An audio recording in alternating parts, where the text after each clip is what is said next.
গাছ লাগাইছি জাস্ট হলো পরীক্ষামূলক দেখার জন্য যে কোন করলাটার ফলন বেশি হয়। তো আমি দেখলাম যে এটার হলো মাঝারি সাইজ যে করলাটা আছে, এই করলাটার ফলন মোটামুটি খারাপ না, আলহামদুলিল্লাহ। আসসালামু আলাইকুম। এটা যেটা দেখাচ্ছি সেটা হচ্ছে আমার বাগানের হলো এই করলার যে মাচাটা আছে, সেই করলার মাচাটা দেখাচ্ছি। এটা হচ্ছে মাঝারি সাইজের যে করলাটা, সেইটা দেখানোর চেষ্টা করতেছি।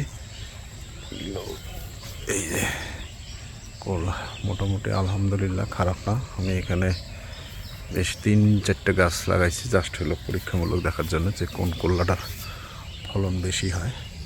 তো আমি দেখলাম যে এটার হলো মাঝারি সাইজ যে করলাটা আছে, এই করলাটার ফলন মোটামুটি খারাপ না, আলহামদুলিল্লাহ অনেক ভালো। ইতিমধ্যে অনেকগুলো এখান থেকে হারভেস্ট করা হয়েছে এবং এগুলো আমার পারিবারিক জাস্ট চাহিদা মেটানোর জন্যই আমি হলো এই করলাটা লাগাইছি, যে এটা দেখার জন্য যে আমার এই এলাকায় বা আমার এই জমিতে কোনটা ভালো হবে। তাই দেখলাম আমি মাঝারি সাইজের যে করলাটা আছে, এইটা আশা করা যায় এখানে খুব একটা ভালো ফলন দিতে পারে। তো এই জন্য আমি হলো নিচে যদি দেখাই, এই যে নিচে যে এখন আমার বেডটা রেডি আছে, এই বেডটায় এখন আমি এর আগে এখানে আমার ছিল আগাম জাতের টমেটো ছিল, সেটা আমি তুলে ফেলছি এবং এইটাতে এবারে আমি হলো এই করলা লাগাই দেবো চিন্তা ভাবনা করতেছি। ইনশাল্লাহ 2-1 দিনের মধ্যে এই পুরো জায়গাটাতেই হলো যে মাচাটা আছে এবং যে বেড রেডি করা আছে, এই মাচা এবং এই বেড দিয়েই হলো এখানে করলাটা লাগাই দেবো।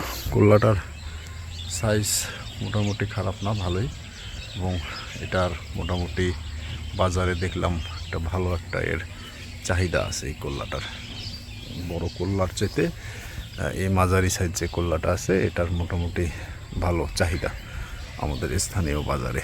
তাই আমি অলরেডি এটা চিন্তা ভাবনা করছি যে এখানে করলা চাষ করব। তা এটা দেখা যাক, আমি কাল পরশুর মধ্যে হয়তো এখানে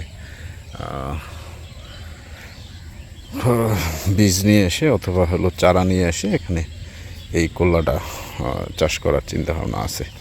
তা দেখা যাক কী হয় না হয়, এটার পুরো আপডেট তথ্য আপনাদের সঙ্গে পরবর্তীতে আমি শেয়ার করব। ধন্যবাদ সকলে, ভালো থাকবেন। আসসালামু আলাইকুম।